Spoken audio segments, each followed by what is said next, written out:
కాంగ్రెస్ పోయి కేసీఆర్ రావాలని రాష్ట్ర ప్రజలంతా కూడా కోరుకుంటున్నారని బీఆర్ఎస్ వర్కింగ్ ప్రెసిడెంట్ కేటీఆర్ తెలియజేశారు. సర్ కార్యక్రమంపై ఆందోళన వ్యక్తం చేసిన ఆయన రాష్ట్రంలో కొత్తగా ఓట్ల నమోదు అలాగే రద్దుపై అప్రమత్తంగా ఉండాలంటూ కూడా పార్టీ శ్రేణులకు సూచించారు. లేకుంటే పెద్ద సంఖ్యలో అక్రమంగా ఓట్లను రద్దు చేస్తారంటూ కూడా హెచ్చరించారు. పశ్చిమ బెంగాల్, బీహార్, తమిళనాడు సహా పలు రాష్ట్రాల్లో ఓట్ల రద్దు ఆరోపణలు వెల్లువెత్తుతున్నాయంటూ కూడా చెప్పారు. ఈ నేపథ్యంలో బీఆర్ఎస్ శ్రేణులు అప్రమత్తంగా లేకుంటే గనక నష్టపోయే పరిస్థితి వస్తుందన్నారు.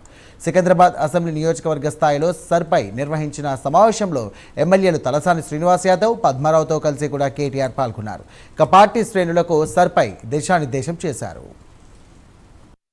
మనం పశ్చిమ బెంగాల్ చూసినాం, వెస్ట్ బెంగాల్ అక్కడ గడబడైతాంది. బీహార్ లో చూసినాం, అక్కడ గడబడైతాంది. వెస్ట్ బెంగాల్లో 95 లక్షల ఓట్లు తీసేసింది. బీహార్ లో 65 లక్షల ఓట్లు తీసేసింది. అక్కడ ఓడిపోయిన మమతా బెనర్జీ గారు అంటున్నారు, నేను ఆ ఓట్లు తీసేస్తుంటేనే ఓడిపోయినా అని ఆమె చెప్తున్నది. మొన్న స్టాలిన్ గారు ఓడిపోయినారు తమిళనాడులో, ఆయన కాన్స్టిట్యున్సీలు కూడా ఓట్లు తీసేస్తుంటేనే ఓడిపోయిందని వాళ్ళ పార్టీ వాళ్ళు అంటున్నారు. మనం జాగ్రత్త పడాల్సింది ఏంటి అంటే, ఇప్పుడు ఈ ఎక్సర్సైజ్లకి మనం కరెక్ట్ గా చేసుకుంటే, ఇప్పుడు మొత్తం రాష్ట్రం అంతా ఒకటే కోరుకుంటున్నారు, కాంగ్రెస్ పోవాలి, కేసీఆర్ రావాలి. ఇది అందరూ రాష్ట్రంలో ఉన్న వాళ్ళందరూ కోరుకుంటుంది అదే.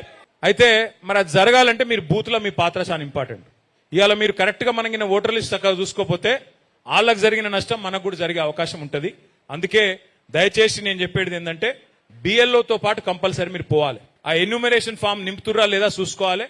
మనం పశ్చిమ బెంగాల్ చూసినాం, వెస్ట్ బెంగాల్ అక్కడ గడబడైతాంది. బీహార్ లో చూసినాం, అక్కడ గడబడైతాంది. వెస్ట్ బెంగాల్లో 95 లక్షల ఓట్లు తీసేసింది. బీహార్ లో 65 లక్షల ఓట్లు తీసేసింది. అక్కడ ఓడిపోయిన మమతా బెనర్జీ గారు అంటున్నారు, నేను